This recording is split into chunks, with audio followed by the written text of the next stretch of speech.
3 nő áll a sorban a zöldséges előtt. Az első így szól: kérek egy jó nagy uborkát. Mire a második: közepest kérek, ne rücsköset. A harmadik kerül sorra: nekem mindegy, hogy milyen, én salátának viszem.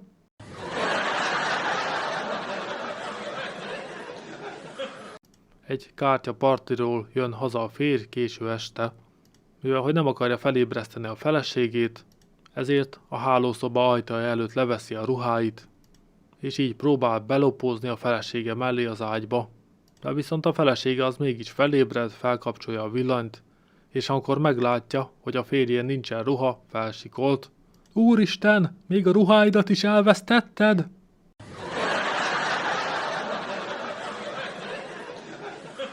Iszonyúan forró a hangulat, az előjáték lassan átcsap valami egészen másba.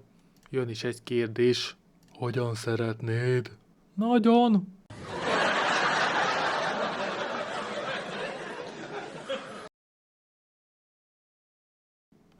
Egy nő bemegy a patikába, és mérget kér a patikustól. Asszonyom, miért van szüksége a méregre? Megölöm a férjemet. Hát de asszonyom, nem adhatok el önnek mérget, azért, hogy megöljön vele valakit. A nő erre kitesz egy fotót a pultra, amely egy férfit és egy nőt ábrázol félreérthetetlen helyzetben. A férfi a nő férje, míg a nő a patikus felesége. A patikus felemeli a fotót és rábólint. Elnézést kérek, nem tudtam, hogy van receptje.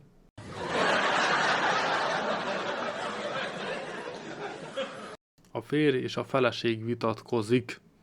Vedd tudomásul, hogy engem annak idején egy orvos is elvett volna? Hát azt elhiszem, hogy elvett volna, hogyha anyád időben jelentkezik abortuszra.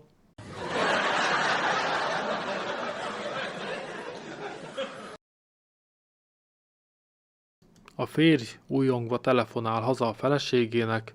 Képzeld, nyertem a lottón! Eltaláltam mind az 5 számot, és még a jackpotot is. Úgyhogy kezd már is csomagolni.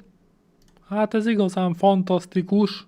És meleg, vagy inkább lazább dolgokat pakoljak? Nekem mindegy. A lényeg, hogy mire hazaérek, már ne legyél otthon.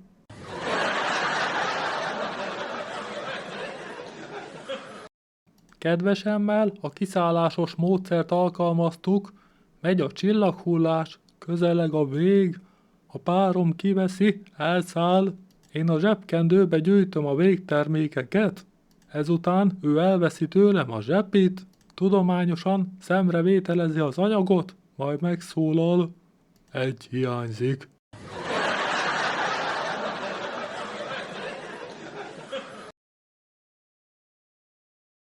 A vezérigazgató aggódik az egyik fiatal kollégája miatt, aki délben egy időre mindig eltűnik a munkahelyéről. Elhatározza, hogy utána jár és magánnyomozót fogad. A nyomozó annak rendje módja szerint követi a megfigyelendő személyt, amikor is délben elhagyja az épületet. Másnap a vezérigazgató szobájába siet, hogy beszámoljon a tapasztalatairól. Tudja, Kovács úr a szokásos módon délben elhagyja az épületet, majd elhajtott a kocsijával a házához, ezután megebédelt az otthonában, majd szeretkezett a feleségével, ezután elszívott néhányat a kiváló minőségű szivarjai közül, ezután visszatért a munkába. Hát, akkor semmi gond, végül is ezt a szabad idejében megteheti. Én meg már valami rossztól féltem. Uram, megengedi, hogy tegezzem? Hát, persze, miért is ne? Uram, hát akkor hadd mondjam el ismét. Kovács úr a szokásos módon délben elhagyta az épületet, majd elhajtott a kocsiddal a házadhoz, megebédelt az otthonodban, majd szeretkezett a feleségeddel, ezután elszívott néhányat a kiváló minőségű szivarjait közül, ezután pedig visszatért a munkába.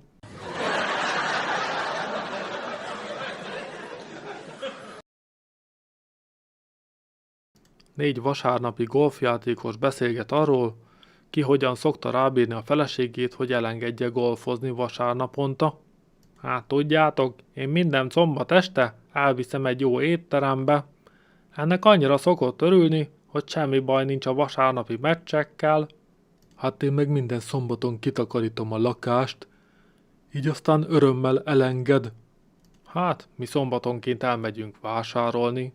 Vasárnap aztán egész nap az új szerzeményeit nézegeti, így fel sem tűnik neki, hogy nem vagyok otthon.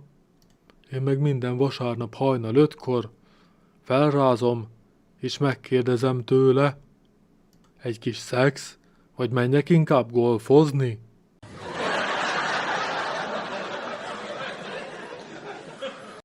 Két fiatal apuka beszélget.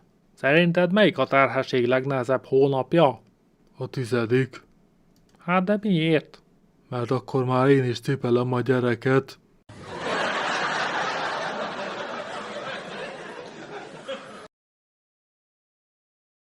Tegnap már 5-re hazaértem a munkából. A feleségemnek nem volt túl jó napja. Egész délután szekált. Akármit mondtam vagy tettem, nem felelt meg neki. Este 7 körül már kicsit untam a dolgot, és így szóltam hozzá. Drágám, kezdjük tiszta lappal. Tegyünk úgy, minthogyha még csak most érkeznék haza. Kimentem az ajtón, majd visszajöttem, és bekiáltottam hozzá. Szia édesem, megjöttem! Erre ő kikiabált a szobából. Hol a fenébe voltál eddig? Már 7 óra is elmúlt.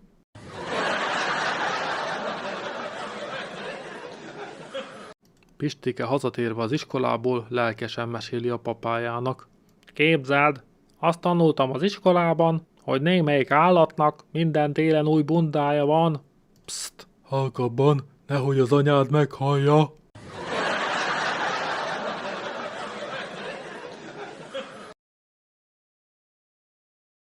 A nászúton a kétségbe esett férj felhívja az anyóst. Drága mama, mit kell ilyenkor tenni a feleségemmel? Mert én még nem voltam nővel. Ő lesz nekem az első. Erre az anyós. Tudod, tedd be azt, ami neked a legkeményebb, oda, ahol a lányom pisil. Kis idő eltelik. Az anyósnál cseng a telefon. Az ifjú feleség az. Anyukám, mit tegyek? Az én drága férjem feje beszorult a WC csészébe.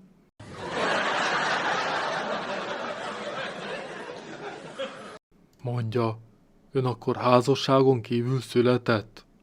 Hát, csak félig. Hát ez meg hogy lehetséges? Hát tudja, az anyám volt házasságon kívül, az apám az nős volt.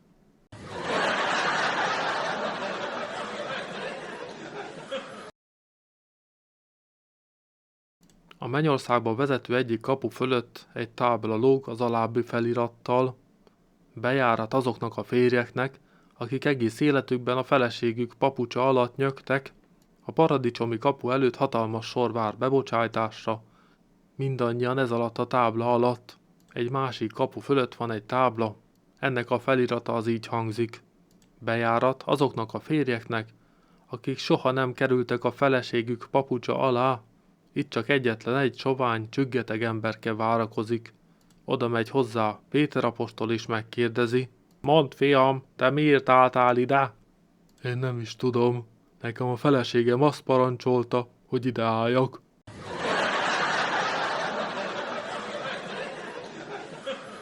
Azt mondja a feleség a férjének. Így, hogy nincs rajtad a szemüveged, olyan jól nézel ki, mint annak idején, amikor megismerkedtünk. Igen, így, hogy nincs rajtam a szemüvegem, te is jól nézel ki.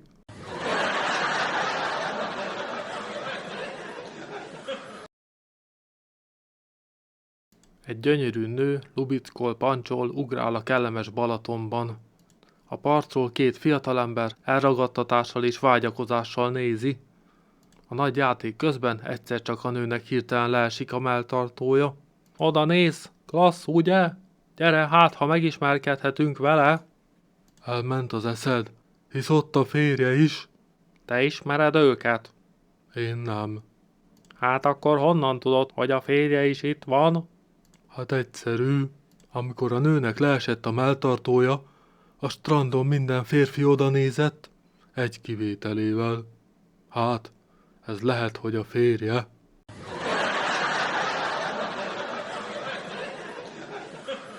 Két barátnő találkozik a cukrászdában. Mondd, kinek viszed ezt a nagy szelet tejszínhabos tortát? A férjem titkárnőjének. Születésnapja van?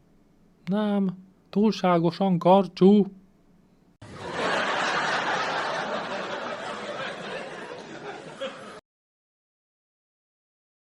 Kovács és Szabó hosszabb idő után találkoznak, megörülnek egymásnak, leülnek egy laza fröccsre, egyszer csak Szabó megkérdezi. Mondd csak, barátom, mi lett abból a gyönyörű szép lányból, akinek 10 esztendővel ezelőtt mind a ketten olyan veszettül udvaroltunk? Az férjhez ment, és megmondhatom neked, nagyon szerencsétlenné tette a férjét. Az, a gyönyörű lány? Hát ezt nekem hiába is meséled, úgysem hiszem el. Hát akkor nem hiszed. Én pedig tudom, hiszen én vagyok a férje.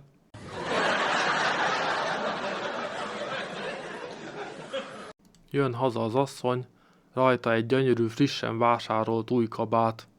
A gyerekek körbeugrálják, örülnek neki, majd megkérdezik. Ugye, mama, a papa vette neked ezt a gyönyörű új kabátot? A papa? Tudjátok, hogyha én a papára vártam volna, akkor a világon sem vagytok.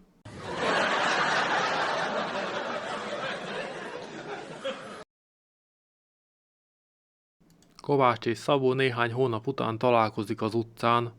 Szabó közben hallotta, hogy az elmúlt hónapokban Kovácsot elhagyta a felesége. Ezért még mielőtt bármit is mondana, kitárt karral, résztvevő arccal siet oda hozzá. Minden tudok, drága barátom.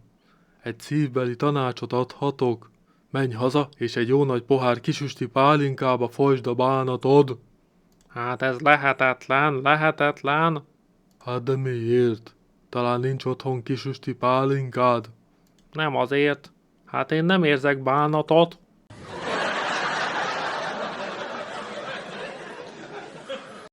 A vállóperes tárgyaláson egyszer csak felpattan a feleség. Ez kérem nem igaz. A férjem hazudik, amikor azt állítja, hogy frigid vagyok. Igenis szeretem a szexet, de ez a pervers disznó 4-5-ször is akarja évente.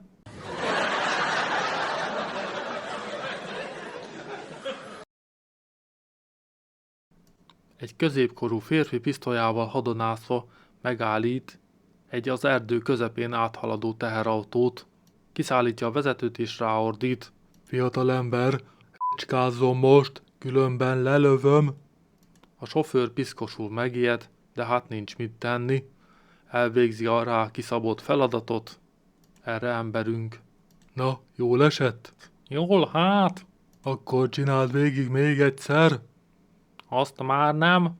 De igen, különben meghalsz. A sofőr ismét neki durálja magát. Erre emberünk megszólal. Na, és most jól esett? Hát, már nem volt olyan nagyon jó. Akkor még egyszer csináld, mert tényleg lelőlek. A fiatalember látja a nagy pisztolycsövet, hát neki veselkedik.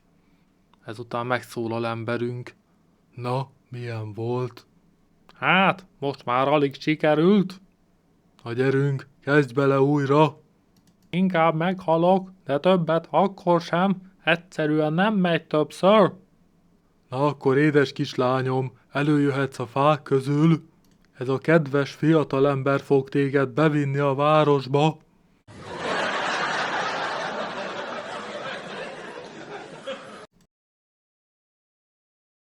Egy autós vezet a strádán. Lát egy jó stoppos csajt, aki igen lengén van öltözve, hát megáll is felveszi. Egy ideje már utaznak együtt, tetszik neki a csaj, nem bírja magát tűrtőztetni, és megfogja a mellét. A csaj meg sem ijed, és azt mondja. 1000 forint? Nincs mit tenni, kifizeti az összeget. Vezet tovább, egyre jobban kívánja a csajt, és lejjebb nyúl. A csaj tűri a dolgot, és azt mondja. 3000 forint? Nos, hát odaadja neki ezt a pénzt is. Vezet tovább. Már nagyon kívánja a csajt. Ezért lehajt egy kietlen tisztásra, és leállítja a motort. Erre a csaj teljes nyugalommal azt mondja: Ne itt, szállj ki a kocsiból, és ott vetkőzz le! A férfi kiszáll a kocsiból, éppen tolja le a gatyáját, amikor felpörög a motor, és a csaj elporzik a járgánnyal. Ő most ott áll egymagában letolt gatyával a réten, és elkezd morfondírozni. Tulajdonképpen nem is jártam rosszul. A kocsit loptam, a pénz meg hamis volt. No, meg úgy is pisilnem kellett.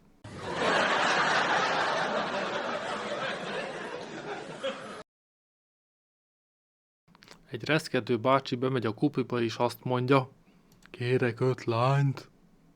Erre egy nő azt mondja: Ugyan már, tata, örüljön, hogyha egyel elbír. Én akkor is 5 k***vát kérek, ki tudom fizetni. Na jó, legyen. A bácsi az 5 lánnyal felvonul az egyik szobába, levetkőzik, lefekszik az ágyra és azt mondja: Te ott fogd meg a bal lábam. Az egyik megfogja a bal lábát. Te ott fogd meg a jobb lábam. A másik lefogja a jobb lábát. Te fogd le a bal kezem, te pedig a jobb kezem. A következő 2 lefogja a kezeit. Erre az öreg azt mondja az 5-nek: Te pedig vetkőzz le, és ülj bele. Miután az 5. is elhelyezkedik, az öreg végül így szól: Jó, most pedig ti 4-en engedjetek el.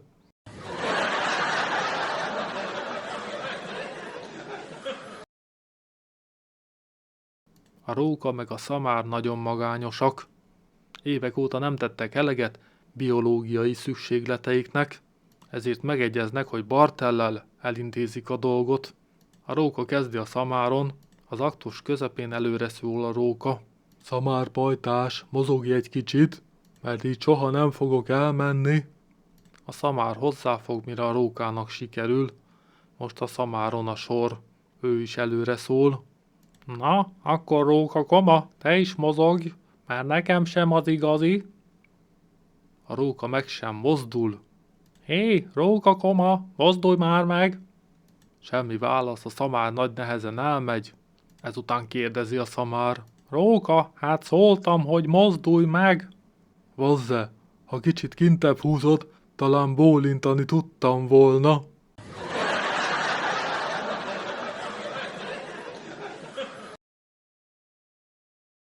A striptease bárban kijön a színpadra egy nő és elkezd táncolni. Amikor befejezi a műsort, egy férfi felpattan és hangosan tapsolva kiabálja: Gratulálok, hölgyem! Nagyon jó volt! Csak így tovább! Az előtte ülő hátra szól: Ugyan, hát maradjon már! Másnak is tetszett! Mégsem csinál ekkora handabandát! A második műsorszám. Kijön 2 táncosnő, és egy páros számot adnak elő. Amikor befejezik, az iménti férfi ismét felpattan, és hangosan kiabálva nyilvánítja ki a tetszését. Az előtte ülő ismét csendre inti. A következő számnál 3 nő jön elő, és szuper érzéki táncot mutatnak be. Emberünk ezúttal csendben marad, az előtte ülő gúnyosan odaszól neki: Na mi van? Hát hol marad a tetszés nyilvánítás? Hát, ha jól látom, akkor a hátadon.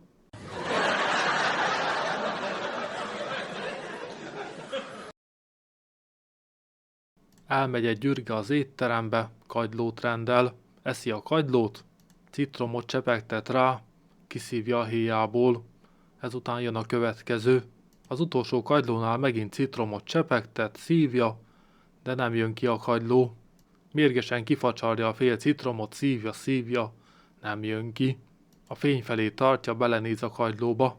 Látja, hogy a kagyló fent áll a sarokban, erősen kapaszkodik, a lábával kitámasztja magát, a cipőjét kifelé tartja és azt kiáltja: Szívjál még, ne hagyd abba!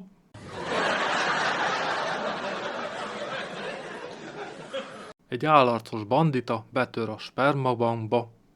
Rákiáltozott dolgozó hölgyre: Nyisd ki a széfet! A hölgy kinyitja, benne egy tégely. Na most pedig idd ki teljesen! A hölgy kiissza. A rabló lerántja az állarcot.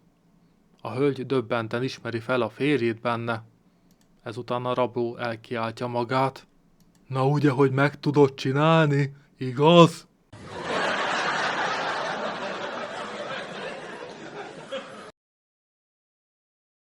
Pistike lemegy focizni, elesik, vérző térd. Ezután anyukája beköti a sebet, és biztos alapon ad egy gyógypuszit is a fájó térdére. Pár nap múlva Pistike elvágja a kezét. Kötözés, ezután gyógypuszi a bibis ujjacskára. Ezután megint eltelik pár nap. Tanul kerékpározni, esés, odaveri a mogyoróit. Szalad haza, vérezni ugyan nem vérzik, de fájni fáj. És immár automatikusan kéri a gyógypuszit, mire az anyukája. Pistike, Pistike, egyre inkább olyan vagy, mint apád.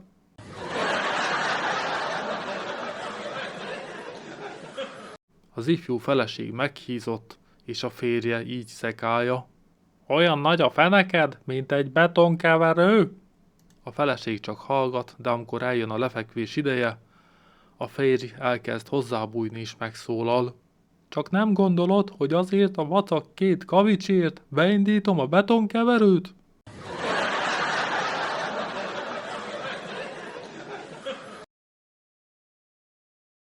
A vándor elvetődik egy távoli tanyára, a háziak, egy házaspár megvendégelik, ezután pedig felajánlják neki, hogy töltse ott az éjszakát, mivel hogy nagyon fáradt, köszönettel elfogadja a meghívást, de mivel hogy nincsen vendégszoba, ezért a hitvesi ágyban térnek nyugovóra mindhárman. A vendégnek tetszik a háziasszony, ezért elkezdi simogatni. Az asszonynak is szimpatikus a fiatal utazó, ezért halkan odasúgja neki. Tépj le egy kis szőrszálat a férjem fenekéről, ha nem ébred fel rá, akkor benne vagyok egy kis szexben. A vendég letép egy szőrszálat. A férj nem moccan, így megtörténik a dolog. Kicsit később újra fellángol a szenvedély. Megint egy szőrszál, megint szex. Amikor aztán harmadszor is letépi a férj hátsójából a szőrszálat, az méltatlankodva megszólal. Ha már elnézem, hogy a saját ágyamban döngeti a feleségem, legalább ne a seggemet használja eredményjelző táblának.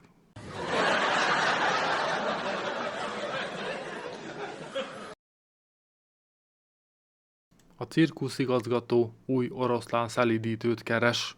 Az állásra egy férfi és egy nagyon vonzó nő jelentkezik. Az igazgató az úgy dönt, hogy hölgyeké az elsőbbség, ezért odaadja neki a széket és az ostort, ezután pedig beküldi a ketrecbe. A nő lerakja az ostort, ezután pedig ráül a székre, és elkezdi mereven szugerálni az oroszlánt. Az lehajtja a füleit, majd leheveredik a földre. Ezután a nő levetkőzik teljesen pucéra, széttárja a lábát. Ezután pedig megint elkezdi szugerálni az oroszlánt, majd csettint egyet. Erre az oda megy, befúrja a fejét a lába közé, elkezd dolgozni, és csinálja vagy 15 percig. A nő közben nagyon élvezi, ezután az igazgató odafordul a férfi jelentkezőhöz. Na mondja, ezt felül tudja múlni? Mi az, hogy? Meg is mutatom mindjárt, csak előbb vitesse ki az oroszlánt a ketrecből.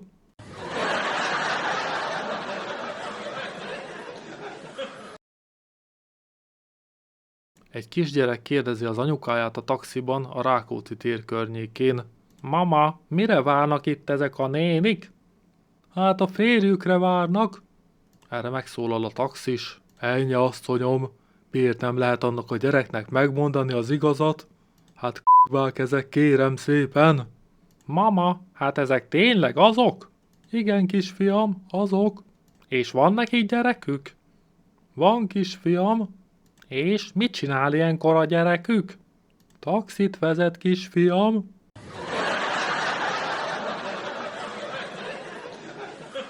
A tanítónéni az iskolában kérdezi a gyerekektől, hogy ki tud egy rímes verset. Móriczka jelentkezik, majd rákezdi. A tengerben áll egy nő, kezében egy kő, miközben morbolja imáját, a víz mossa a térdét. Hát de hol itt a rím, Móriczka? Nyugi, nyugi, semmi aggály, lesz majd rím, ha jön a dagály.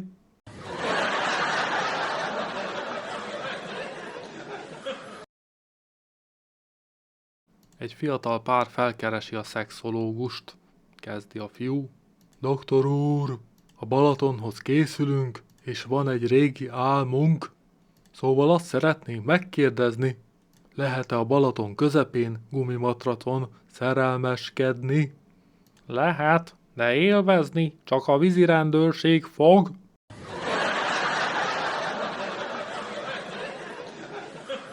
A 80 éves bácsika, hogy még egy utolsó örömöt megéljen, felcsíp egy nőt, akit fel is visz a lakására.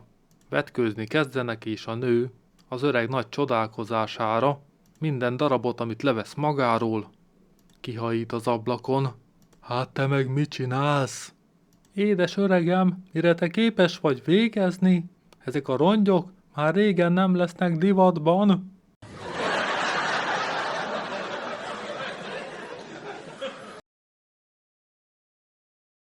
Egy kis faluban igen magas a népszaporulat, ezért szociológusok érkeznek a helyszínre, hogy kiderítsék az okokat. Amikor a falu orvosát kérdezik, az mosolyogva válaszol. Hát tudják, a falun megy keresztül a vasút. Reggel 5-kor a gyorsvonat mindig dudál az átjárónál, és felriasztja a falusiakat. Hát ilyenkor ugye visszaaludni már későn van, felkelni meg még korán.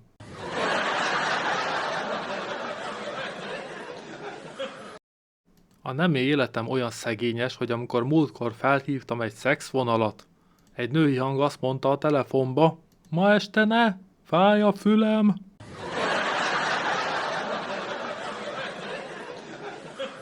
Elnézést uram, de ez itt a női WC. Az mindegy, csak hányni jöttem.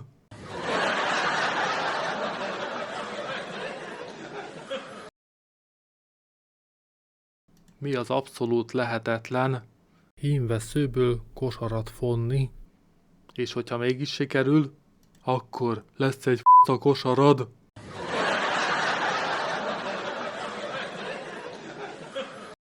A mama kioktatja a kislányát. Nem bánom, bemehettek a szobába a fiúval, mi majd addig itt nézzük a tévét. De ha szemtelenkedni kezd veled, jelezd valahogy. Jó anyuci, de hogyan? Figyelj nagyon! Ha meg akar csókolni, kiálts azt, hogy ribizli. Ha meg akarja fogni a melled, kiabálj, hogy alma. Ha lejjebb tévedne a keze, kiáltsd azt, hogy őszi barack. Bezárkóznak a fiatalok a másik szobába, a szülők pedig a hangot lehalkítva nézik a tévét. Egyszer csak elkezd a lány kiabálni. Gyümölcsaláta! Gyümölcsaláta!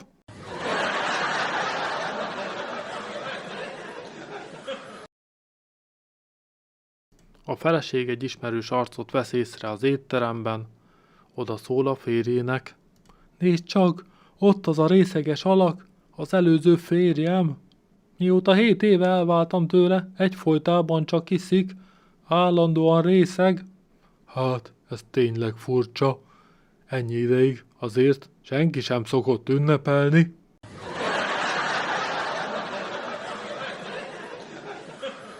Az ifjú feleség meghízott, és a férje folyton szekálja. Te asszony, olyan nagy a feneked, mint egy betonkeverő. A felesége csak hallgat, de amikor eljön a lefekvés ideje, a férj kezd hozzábújni, erre ő. Drágám, csak nem gondolod, hogy azért a 2 vacak kavicsért beindítom a betonkeverőt?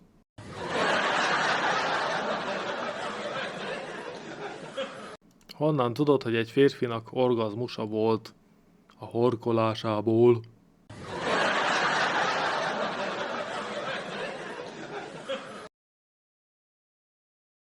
A csodarabbinál megjelenik egy középkorú szerény asszony, és így szól.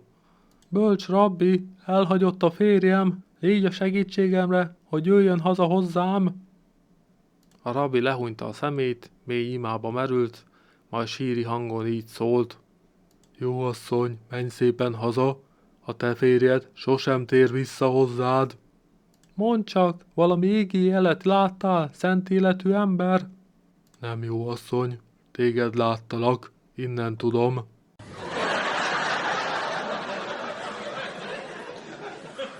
Hálószoba, diszkrét fény, az asszonyon csábos hálóing, közben nagyokat sóhajtozik. A férj fekszik oldalra fordulva mogorván, egyszer az asszony csak megszólal. Azelőtt minden kívánságomat kiolvastad a szememből. A férfi hátrafordul, ránéz az asszonyra és így szól. Tegnap voltam a szemorvosnál, minden olvasnivalótól eltiltott.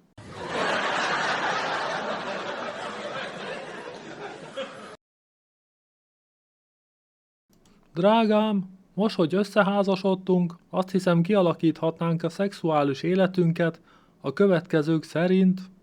Este, ha a frizurám rendben van, az azt jelenti, hogy nem akarok szexet. Ha nem egészen szép a hajam, nem elég rendezett, ez azt jelenti, lehet, hogy akarom a szexet, lehet, hogy nem. Viszont, ha a frizurám teljesen elhanyagolt, ez azt jelenti, hogy akarom a szexet. Rendben van, édesem, csak ne felejtsd, hogyha hazajövök, általában iszom egyet. Ha csak egy pohárral iszom, akkor ez azt jelenti, hogy nem akarom a szexet. Ha 2 pohárral iszom, akkor ez azt jelenti, akarom a szexet, de lehet, hogy nem. Viszont ha több mint 2 pohárral iszom, akkor kurvára nem fog érdekelni, hogy milyen a hajad.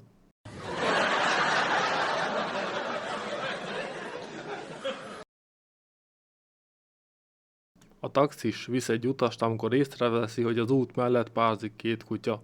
A taxis büszkén megjegyzi, én és a feleségem minden éjjel így csináljuk.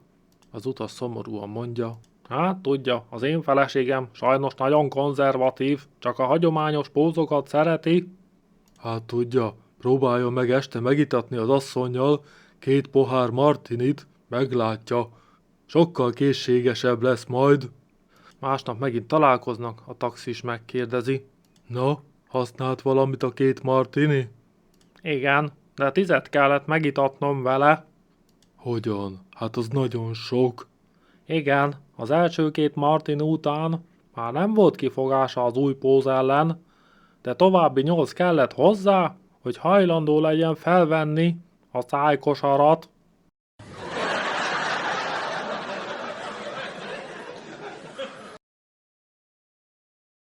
A paraszt elmegy az állatorvoshoz, mert a bikáját nem érdeklik a tehenek, rájuk sem hederít. Az orvos azt javasolja, hogy menjen haza és dörzsölje a tenyerét a tehén farka alá, majd azt kenje a bika orrára. Hogy ettől sem fog beindulni a bika, akkor nincs mit tenni. A paraszt így is tesz, ahogy azt az orvos mondja neki, a bikának több sem kell, végigmegy a tehéncsordán, a paraszt nagy örömére. Este aztán gondolja is a paraszt, hogy micsoda jó ötlet, talán embernek is beválik. Át is nyúl a takaró alatt, hogy megsimogassa a felesége lába közét. Aztán meg jól megdörzsölje az orrát.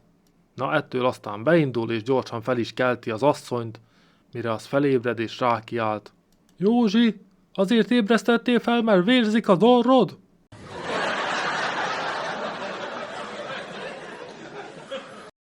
Mi az a 2 szó, amit nem akarsz hallani szeretkezés közben? Drágám, hazajöttem!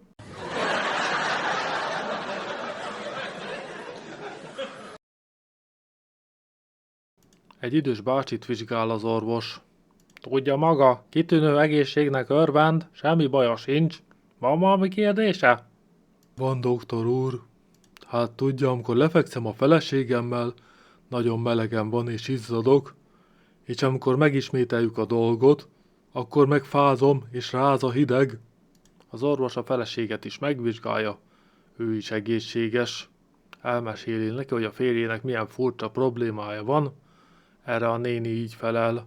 Ó, a vén bolond, hát ez azért van, mert az első alkalom júniusban van, a második meg decemberben.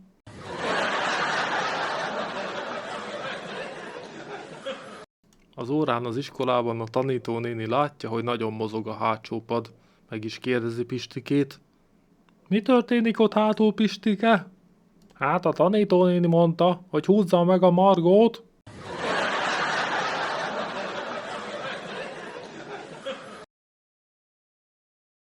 Az első világháború kitörésekor a gyors győzelem reményében sok önkéntes jelentkezett katonai szolgálatra. Az ezredorvos igyekezett alaposan megismerni a körülményeiket is, mielőtt a sorsukról döntött. ezért mindegyiket kikérdezte. Családi állapota? Nőtlen. Tüzér lesz, kiképezni? Családi állapota? Aglegény. Hát, akkor próbáljuk ki a műszakiaknál. Családi állapota? Elvált. Okos, mehet írnoknak. Családi állapota? Anyámat tartom el. Szakács. Családi állapota? Feleségem van, és 2 gyermekem. Felmenteni alkalmatlan. Családi állapota? Jelentem alásan, a 3. feleségemnél tartok, és 6 gyermekem van. Azonnal a frontra, első vonalba, felderítőnek. Na de ezredorvos úr, szól közbe az írnok, ennyi gyerekkel a frontra? Csönd! Ez a felderítést állandó vasárnapi kimenőnek fogja érezni.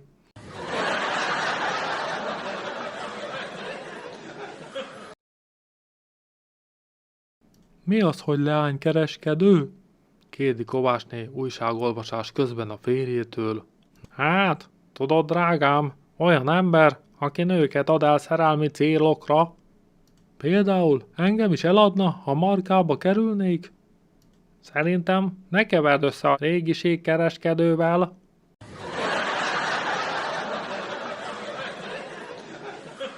Képzeld, a feleségem megcsal, és még hazudik is. Honnan tudod? Ma reggel jött haza, és azt mondta, hogy a nővérénél aludt. És honnan tudod, hogy hazudik? Hát, onnan, hogy én aludtam a nővérénél.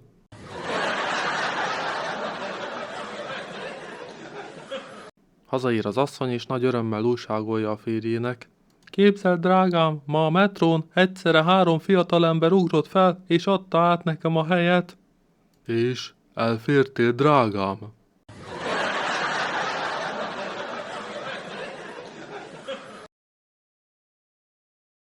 Két fiatal elmegy a szexológushoz. Doktor úr, kérem, van egy nagy szexuális problémánk, bemutathatnánk? Bemutatni? Kérem, hát ahogy gondolják. Tessék, ott a heverő. A fiatal pár belekezd a dologba, és a szexológus csak ámul-bámul az aktuson, amikor túl vannak rajta, így szól. Hát, ez igazán remek aktus volt, de hol van itt a probléma? Sehol, csak saját lakásunk nincs. A szálloda meg drága.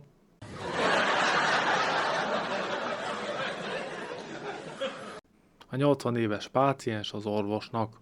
Doktor úr, az a problémám, hogy szex közben hirtelen elkezd kalapálni a szívem, megfájdul a fejem, kiver a víz. Nos, az önkorában ez már természetes. Mikor kezdődtek a panaszok? Tegnap éjszaka 3-szor, meg ma reggel 2-szer.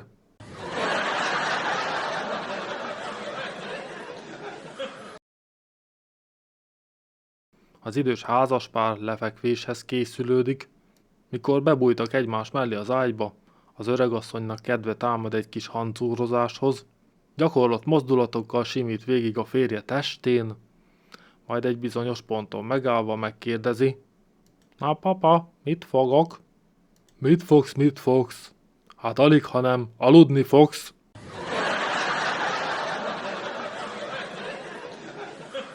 Egy idősödő úr meséli a barátainak. Be kell vallanom nektek, hát én bizony megizzadok 2 szeretkezés között. Hogy?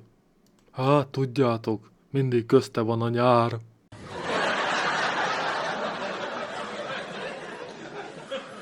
Egy sötét parkban megszólal egy női hang. Vedd le a szemüveged, mert szúrja a combomat. Pár perc múlva. Vedd fel a szemüveged, mert a padot nyalod.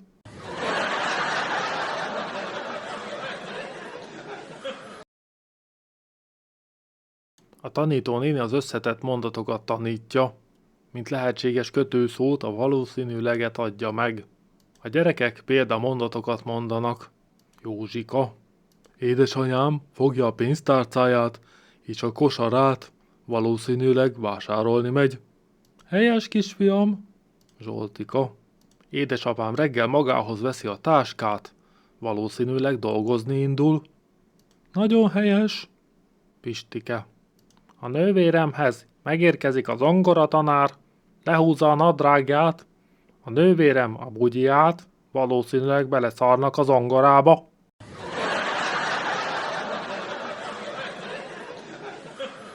Mi a különbség az erotikus és a perverz szex között? Az erotikus szexnél egy tolpihét használsz, a perverznél meg egy egész csirkét.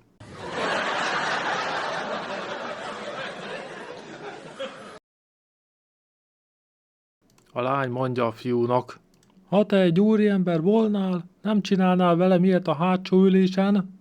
Ha te pedig úrilány volnál, akkor nem beszélnél teli szájjal.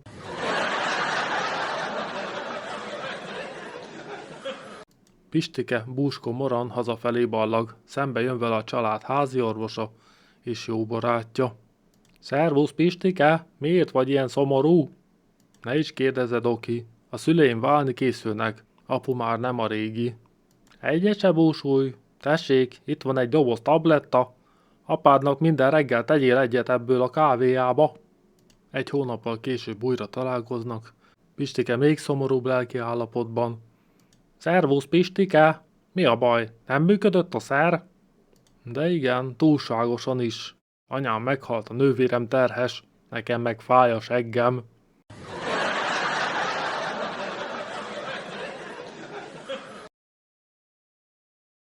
A cigány fog magának egy utcalányt és felviszi a lakására. De viszont van egy kis baj, mivel hogy csak egy szoba van, és otthon van a kisfia. Megoldásként azt mondja a fiának, hogy álljon ki az erkére, és ahány sapkás embert számol, annyiszor ad neki 50 forintot. Fél óra múlva végez, és bejön a kisgyerek, kérdi az apja. Na fiam, hány sapkás embert láttál? Hát apu, ez drága dugás volt. Egy egész zsidó temetési menet járt erre.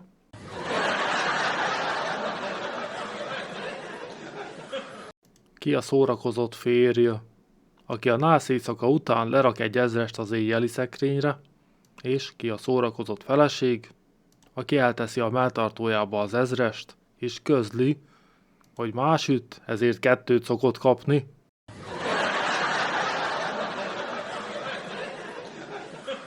Mi a jobb egy szeretkezésnél? 2.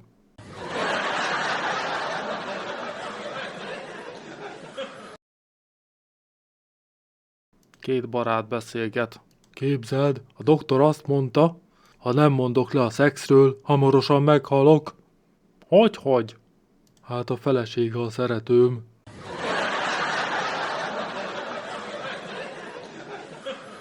Miért a szőkenő a legjobb az orális szexben? Mert vákum van a fejében.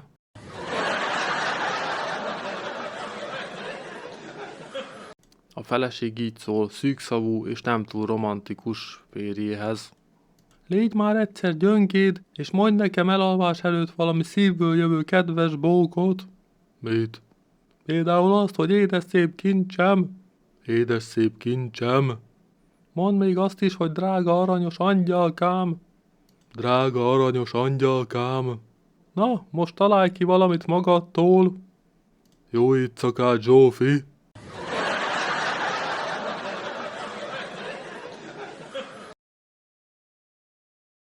Honnan tudod, hogy a kurvának orgazmusa van? Azt mondja, kérem a következőt.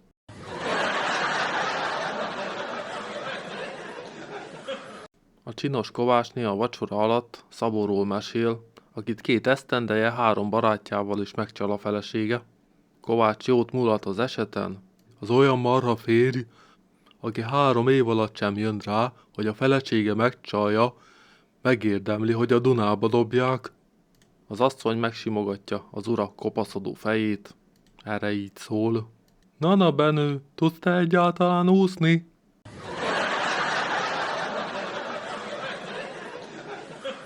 A turista eltikkadva porosan, iszonyúan szomjasan betántorog a szicíliai kocsmába. Nyomban a pulthoz megy és megkérdezi. Mondják, van itt valami hideg? Van. A feleségem jéghideg.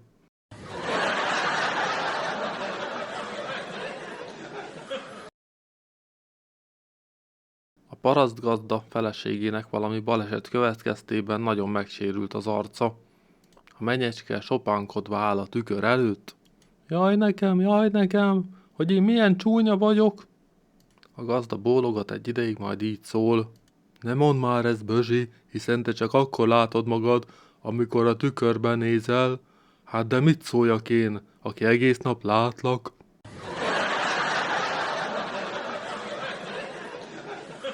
Kovács úr szereti az italt. A feleségének közeledik a születésnapja, és az asszony példálódzik az ajándékra is, meg az italos urára is. Tudod, hogy mit szeretnék a születésnapomra?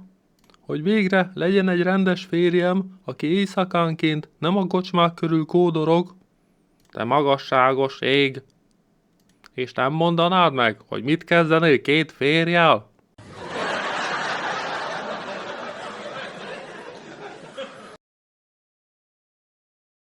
Őrült érdekes dolgot olvasok. Azt írják, hogy Transvaalban a férfiaknak meg kell vásárolniuk a nőt, ha feleségül akarják venni. Egy préma nő ára 20 font, a selejteké 5 font. Mit szólsz hozzá? Örülök, hogy nem élünk Transvaalban. Miért? Megspóroltam 5 fontot.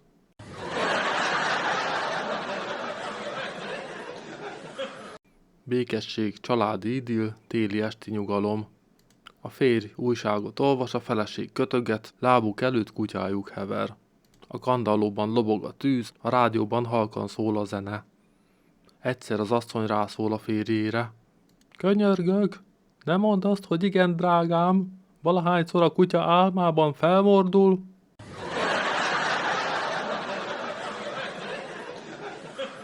Mondd, minek neked 5 szerető egyáltalán? Hát most mondtad. Mit? Hogy egyáltalán.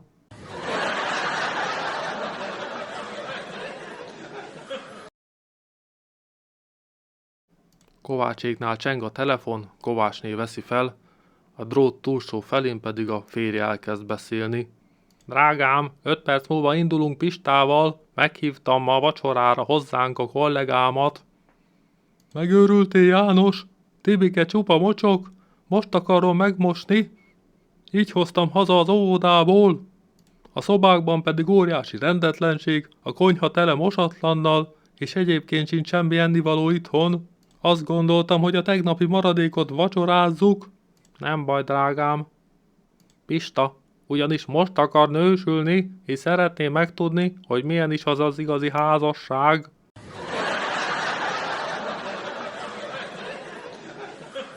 A feleség szolgálni tanítja a kutyát. A férj nézi, majd megjegyzi. Ha így csinálod, drágám, akkor ebből soha nem lesz semmi. Hagyd csak el, eleinte veled sem boldogultam.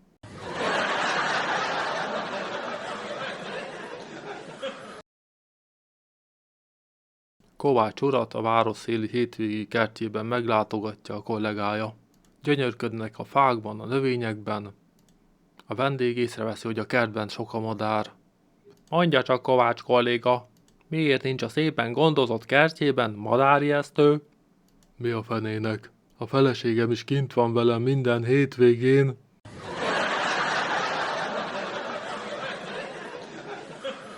Egy társaságban igen érdekes beszélgetés folyik az átöröklés törvényeiről. Különösen egy orvos bizonygatja erősen, hogy mennyire követhetők bizonyos tulajdonságok az utódokban. Az egyik barátja azonban csak legyint az egész elméletre. Hát, én ebből semmit nem hiszek el. Csupa mese az egész. Ugyan, tudományos bizonyított dolog, hidd el. Én akkor is tagadom. Ismered a feleségemet? Persze. No látod, hát az anyja néma volt.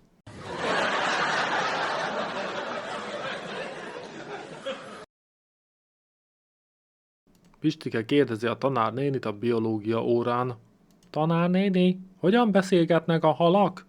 Bolond vagy te, Pistike, a halak nem tudnak beszélni. Honnan veszel ilyen badarságot?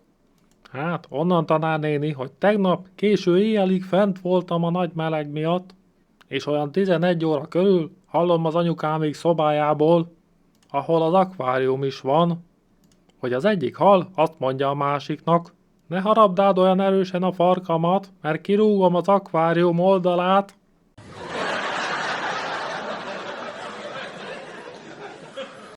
Kovácsné este a vacsoránál így szól az eszegető férjéhez.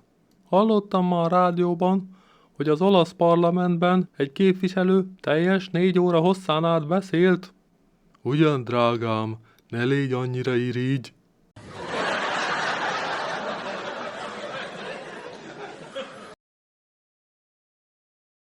A kamionsofőr már nagyon régóta vezet és nem jutott nőhöz, így ki van éhezve. Megáll az út szélén, az első kurvát elkap és jól megtekeri. Fizetéskor megjegyzi. Tudod, Szívi, ha tudom, hogy szűz vagy, hát, akkor több időt fordítok rád. Ha tudom, hogy több időd van, akkor lehúzom a harisnyámat.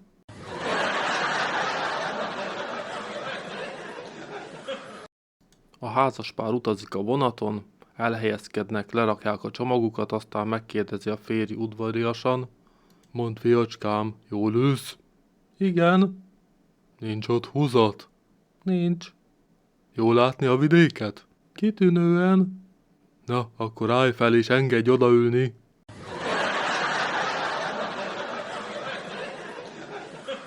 Mi a különbség a bűn és a vétek között?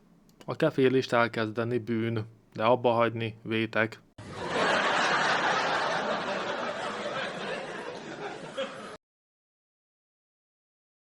Egy férfi és egy nő szerelmeskedik az ágyban, amikor meghallják, hogy megnyikordul a bejárati ajtó. Ó, gyorsan tűnj el! Ez biztosan a férjem! A férfi felugrik, felkapja a ruháit és már indulna az ablak felé, amikor megáll és így szól. Hé, álljon meg a menet! Hát én vagyok a férjed!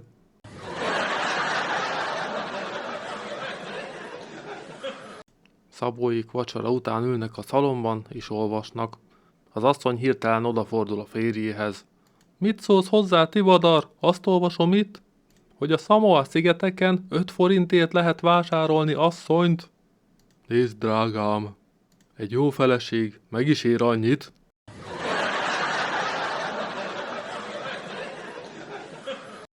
A szőke nő bemegy a szexboltba. Szeretnék venni egy zárlatos vibrátort. Zárlatosat? Hát de miért? Azt akarom, hogy agyon basszon.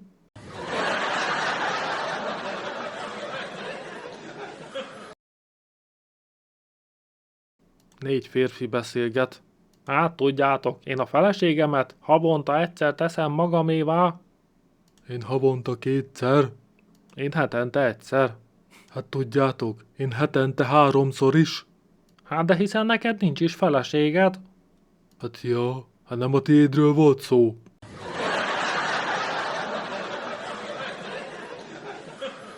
A férjnek születésnapja van, a feleség megveszi a szokásos ajándékot, egy nyakkendőt. Köszönöm, drágám.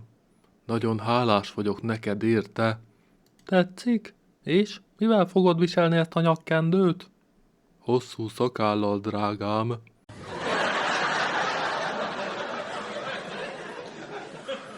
Mi lesz belőled, Pistike? Folyton csak a szex jár a fejedben? Abból nem lehet megélni? Dehogy nem, tanár úr. Látná csak a nővéremet?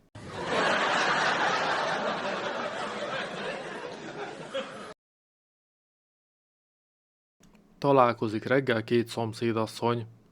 Mivel hogy egész éjjel esett az eső, így szól az egyik a másikhoz. Hát tudja, jól esett az éjjel. Mit tagadjam? Nekem is.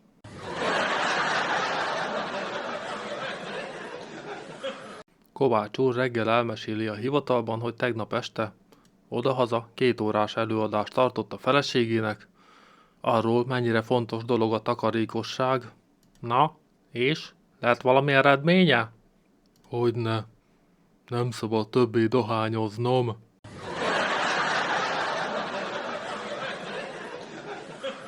Fiatal pár jön ki a moziból, megszólal a fiú sejtelmes hangon. Tudod, hogy mit csinálunk, ha hazaérünk? De hiszen a moziban már 2-szer lesztalak. Engem.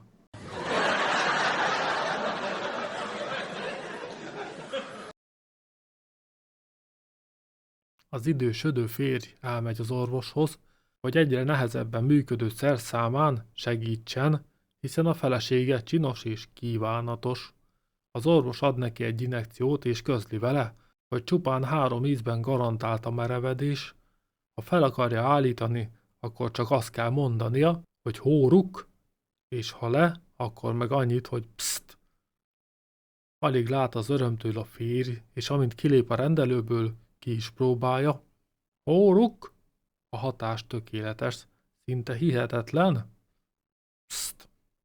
Ez is rendben van, már lankad is a szerszám. Igyekszik haza, hogy boldoggá tegye az asszonyt. Gondolta, maradt még 2 patronja, ez elég is lesz rá.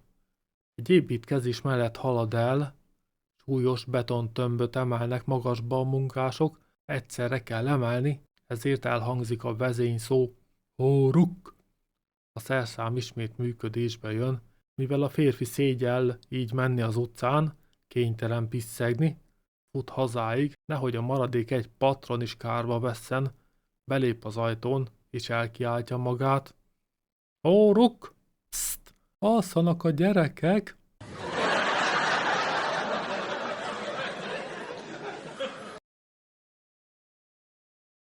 Az idősödő színész nagy gondban van, nem kap szerepet, mivel állandóan elfelejti a szöveget. Végre hosszú idő után kap egy mellékszerepet, a rendező instruálja. Akkor a mutató és a hüvelykúja közé csippenti azt a szál rózsát, bemegy a színpad közepére, megáll és azt mondja, ez a kedvesem illata. A színész egész éjszaka gyakorol, majd másnap az előadáson bemegy a színpadra, és hiba nélkül elmondja a szöveget. Ez a kedvesem illata. A közönség soraiban hatalmas derültség lesz úrrá.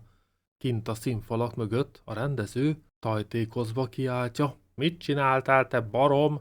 Nevetségessé tettél ennyi ember előtt? Miért? Hát én jól elmondtam a szövegemet.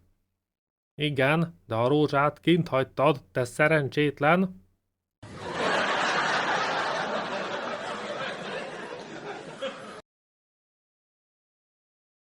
Jancsi a barátjával egy presszóban ül. A barátja mondja, fogadjunk, hogy úgy fogok rendelni italt ennél a fiatal, csinos pincérlánynál, hogy kimondom közben, hogy baszik. Na, erre én kíváncsi vagyok, mondja pap Jancsi. Hívják a pincérlányt, és mondja is neki a fiú. Kisasszony, legyen szíves, hozzon egy nagy pohárba szikvizet. Pap Jancsinak nagyon tetszik a dolog, másnap egy nőismerősével megy el az étterembe, akinél már be akar vágódni, és rendel. Oda hívja a pincérnőt, és mondja neki, kisasszony, legyen szíves, basszon már ide egy pohárban szódát.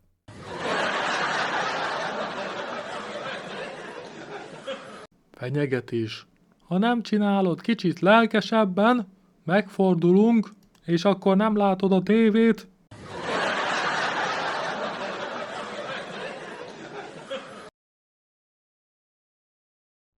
Kón bácsi elmegy a kóser étterembe, és kér egy sóletet libamellel, eszegeti, aztán felénél feláll, otthagyja, és fizetés nélkül kimegy. A pincér visszatérve keresi, kérdezi a vendégeket, mikor valaki azt mondja, hogy átment a kuplerájba, szalad utána is meglátja az egyik szobában, éppen nyelvével kényeztet egy örömlányt, kérdi is a pincér. Kón, maga nem fizetett, miért lépett le? Mert egy szőrszálat találtam a sóletben. Na és itt nyalogatja a szőrös puncit. Ha itt babot találok, itt sem fizetek.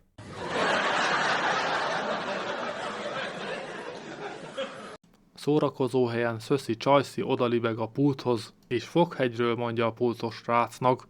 Hello, Szióka, adjál már valami rostosat. Bútorlap, jó lesz.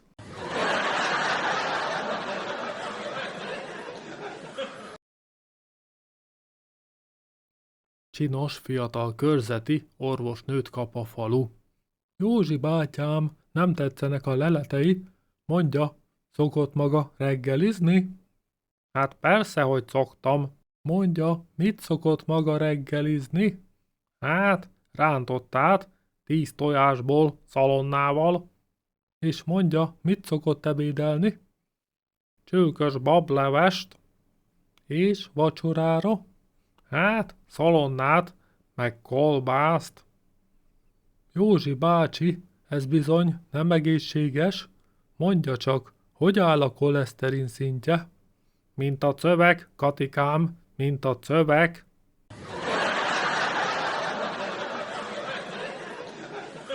Miért van az andósejteknek farkuk?